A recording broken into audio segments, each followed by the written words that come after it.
Hello guys! Welcome! Collective reading tayo ngayon. So, tingnan natin kung ano yung current energy ng person mo. Be open-minded po. Hindi po halos lahat makaresonate, kaya piliin nyo na lamang. And thank you nga po pala sa mga nag-subscribe, lalo-lalo na po sa mga bumabalik. Maraming pong salamat.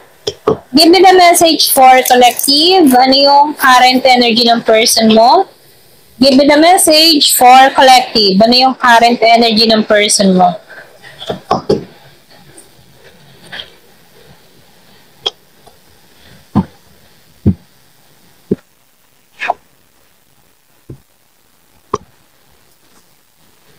So, meron ka ditong Knight of Wands reverse. Meron ka ditong Page of Wands, upright. Meron ka ditong Seven of Pentacles.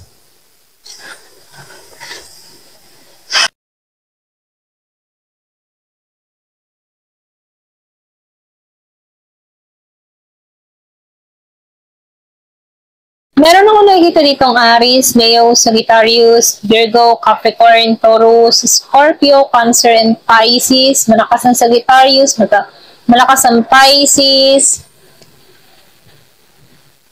Malakas dito ang Leo, Aries. Okay, ito nakikita ko, no? Meron ding Virgo. So, nakikita ko dito, no? Meron ka ditong tao na takot humarap sa'yo, okay? Kumbaga itong tao nito ay pwedeng matindi ang atraso sa'yo kung bakit natatakot to. Takot tong sumugal, takot tong puntahan ka, takot kang kaharapin, okay? Nakakaramdam to ng balisa pag ikaw ay naariyan, okay? Naman tipo na nakakaramdam to ng balisa kapag halimbawa ay andyan yung presensya mo, okay? May takot tong nararamdaman. Pero nakikita ko dito, no? Itong tao mong ito, meron tong ginagawa. Alam mo yung tipong ganon? Nakikitaan ko dito na update pa rin to sa mga nangyayari sa'yo, okay? Nakasubaybay to sa'yo through social media. Kung ano man yung mga ginagawa mo, nag-i-stalk to, okay? So, nakikita ko rin dito, meron ding nagbabalita sa tao mong ito kung anong ganap sa'yo, okay? Pwedeng kakilala mo or pwedeng sabihin, friends of friends din ng tao mong ito, okay, kung bakit na nalalaman ito yung mga nangyayari or nagaganap sa'yo. Yung iba naman sa inyo, nakikitaan ko dito, kung binalak mo to, meron tong dami account, okay, sinesearch ka nito, okay? So, nakikitaan ko rin dito yung iba sa inyo, maybe naka-private ka, no? Pero nakikitaan ko dito na nagsasaliksik pa rin tong tao na to sa'yo, okay? Hinahanap nito kung nasasan ka, kung anong ganap mo, okay?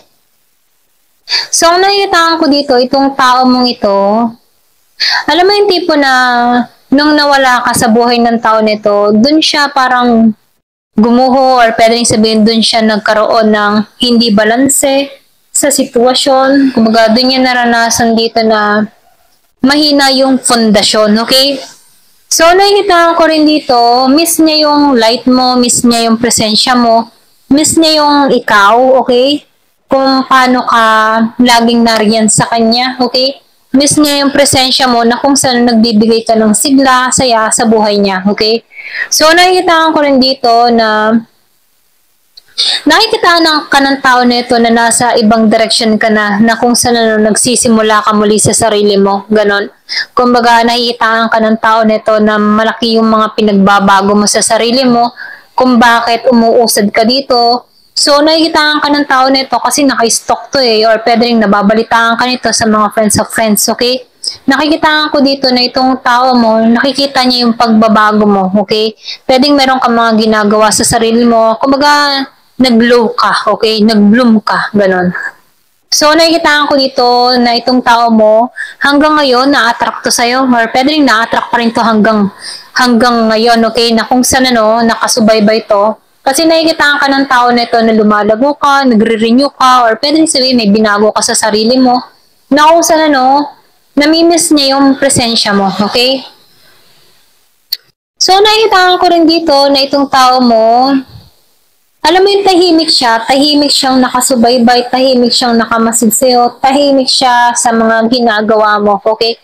Pero nakikita ko dito, gusto ng tao nito na Alam mo yung tipo na kung bibigyan mo pa siya ng pagkakataon, gusto ng tao nito na mag-attempt muli sa'yo. Gusto ng tao nito na sumugal muli sa'yo. Gusto nito na kumbinsihin kang muli or pwede sabihin suyuin ka, okay? Ito lang nafe-feel ko sa tao mo, no? So, nakikitaan ko rin dito, yung iba sa inyo, meron ka ditong tao, need ng travel, okay? Para tumungo sa'yo. Pwede rin sabihin, may distance sa inyong dalawa dito, malayo kayo sa bawat isa, okay? Pero nakikitaan ko dito, gusto ko nitong puntahan, okay? Pero ikaw, wala kang wala kang pinakikitang emotion or pwede rin sabihin, wala kang idea, okay? Parang mahabang panahon na wala kayong communication ng tao nito, kaya wala kang idea na parating to, okay? Yung iba sa inyo, no, wala kang idea or pwede rin sabihin na dinededma mo na rin to, okay? Kumbaga nakikita ko dito na lumabas ka na sa comfort zone mo, okay? Or pwede rin sabihin na nagbabago ka na, okay? Binabago mo na yung pananaw mo sa buhay, ganyan. Kung bakit itong tao mong ito ay naiintriga or pwede rin sabihin na nakasubaybay sa'yo, okay?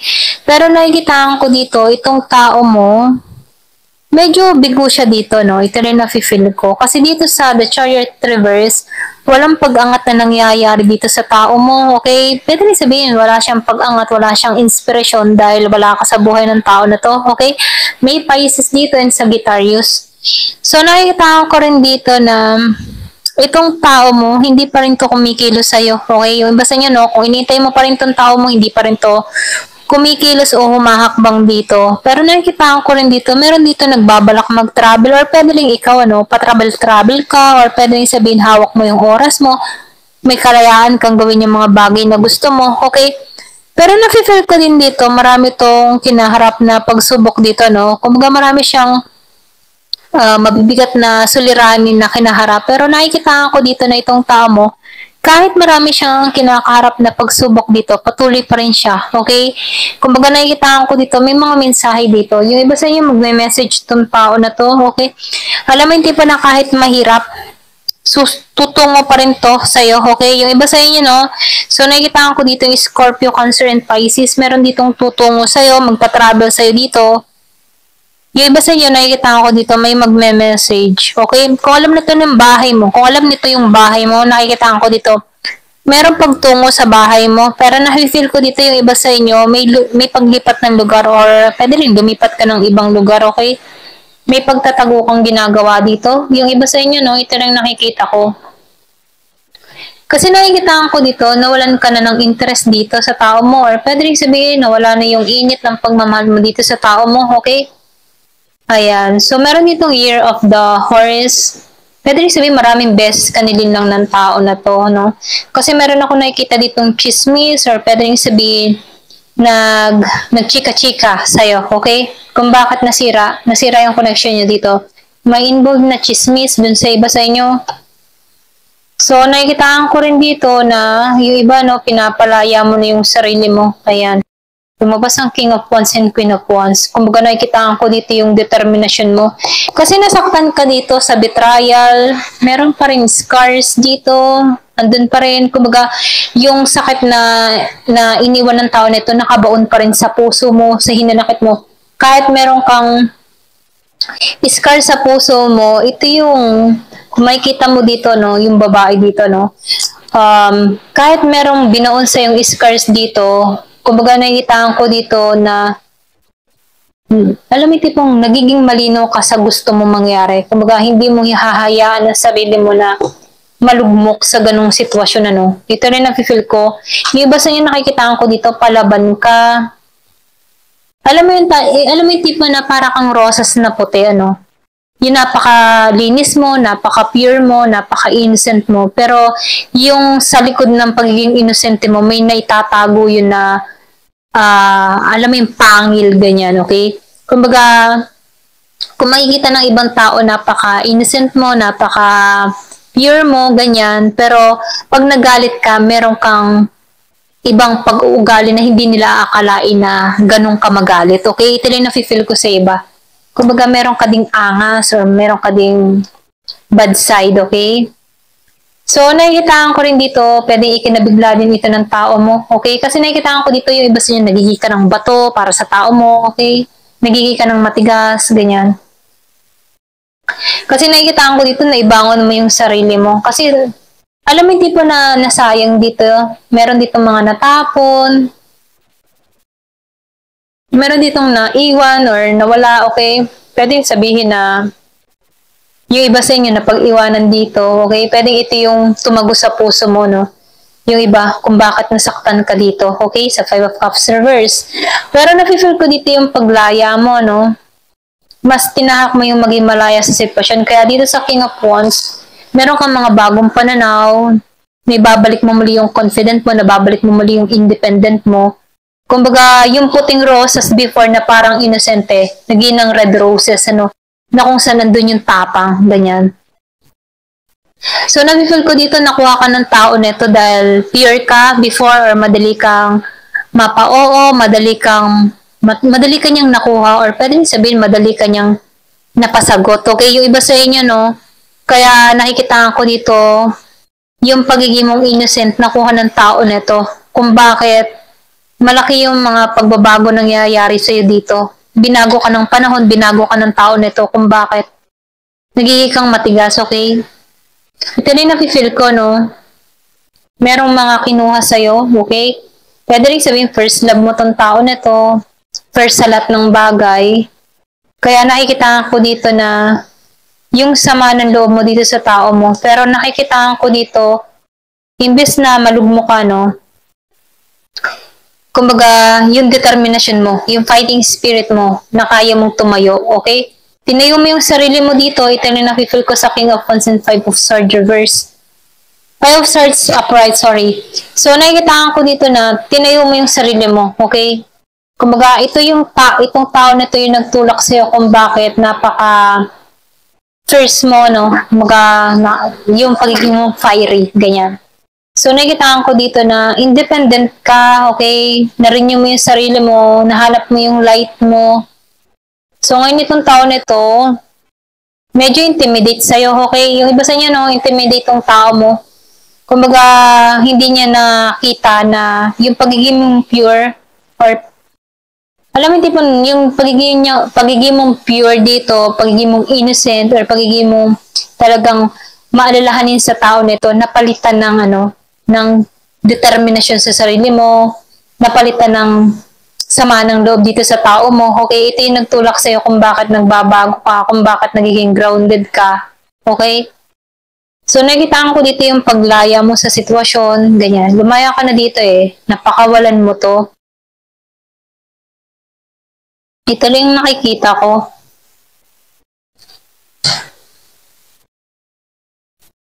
So, nafe-feel ko dito, no, itong tao mo, yung iba sa inyo gusto nitong alam mo yung tipong gusto niya muling maging close kayo, gusto muli ng tao nito na maging magkaibigan kayo, kahit kaibigan muna, ganon. Pero wala tong lakas ng loob na humarap sa'yo. Alam niyo yung mga pagkakamali niya dito. May takot to, okay? Yung iba sa inyo intimidate sa'yo yung tao mo, may takot siya, okay? So, mapagmahal ka dito, okay? Ito rin nakikita ko. Kumbaga, sumama ang loob mo dito sa tao mo kasi naramdaman mong inabuso niya yung pagiging mong mapagmahal, yung pagiging mong papag-aruga, yung kung paano mo siya tratuhin, espesyal. Ito rin nakikita ko na yung iba sa inyo. Espesyal, pero nafe-feel ko dito na merong away or gulo na nangyari dito or sabihin natin na marami ditong tao na involved sa connection nyo kung bakit kayo nagkaroon dito ng conflict, okay? Ito rin nafe-feel ko sa Five of Wands, maraming tao na involved or meron dito mga nakisaw-saw sa connection nyo, okay? Pero nakikita ka ng tao nito na super, super maalaga ka, maruga, innocent, okay? Kaya lang itong tao mo, natakot siya dito dahil sa mga ginawa niya sa'yo, okay? Ito rin nakikita ko, no? Meron kang nalaman or merong na-reveal sa'yo dito. Oo, so nakikita ko dito malakas yung Aries. Kumbaga nakikita ko dito na itong tao na ito yung nagtulak sa'yo kung bakit nagiging kang matatag, kung bakit may authority ka. Siya yung nagturo sa'yo kung bakit kaya mo yung sarili mo sa panahon ngayon. Kumbaga nakikita ko dito nagiging kang matatag sa mga pagsubok. Dahil sa tao nito, siya yung nagtulak sa'yo kung bakit nagiging kang grounded. Yung iba sa'yo, sobra kang mapagbigay, mabuti, okay, binigay mo na lahat. Pero ngayon, nakikita ka ng tao nito, or pwede rin binago ka lahat ng experience nito kung bakit nasa emperor energy ka na walang sinong magmamando sa'yo, walang sinong magkocontrol sa'yo. Kung dito ka sa point na kaya mo yung sarili mo, kaya mo tumayo, okay, kahit wala tong tao na to. Ito lang na-feel ko sa'yo, no? Kumbaga, yung determination mo. Nakita ko yung 15-15 ano. So, nakikita ko dito, binago ka. Kung bakit itong tao nito, intimidate sa'yo. Kasi, kita ka niya before na pure ka eh. Napaka-inosente, mabait, ganyan. Pero dahil sa scars na iniwan ng tao nito, binago ka dito, okay? Kaya itong tao mo, wala tong lakas ng loob na humarap sa'yo. May takot tare, okay? Takot to sa'yo. Okay? Ito lang yung nakikita ko. So, nafe-feel ko dito, hindi na nito nakikita yung light. Okay? Hindi niya alam kung paano katutungin dito. Hindi niya alam kung paano magtagumpay sa'yo. Okay?